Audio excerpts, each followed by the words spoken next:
Hello mga igan! Muli magbahagi ako ng simpleng pagkain at eto nga po yung kare-karing gulay na niluluto ni nanay.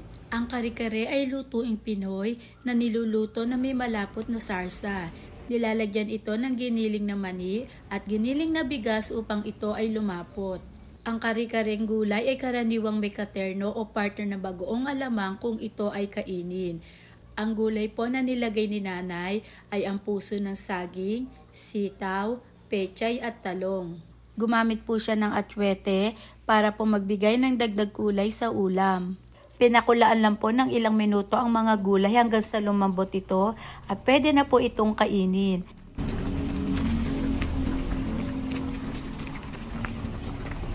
At dito na nga po nagtatapos. Muli maraming salamat po sa inyong panonood at God bless po sa ating lahat.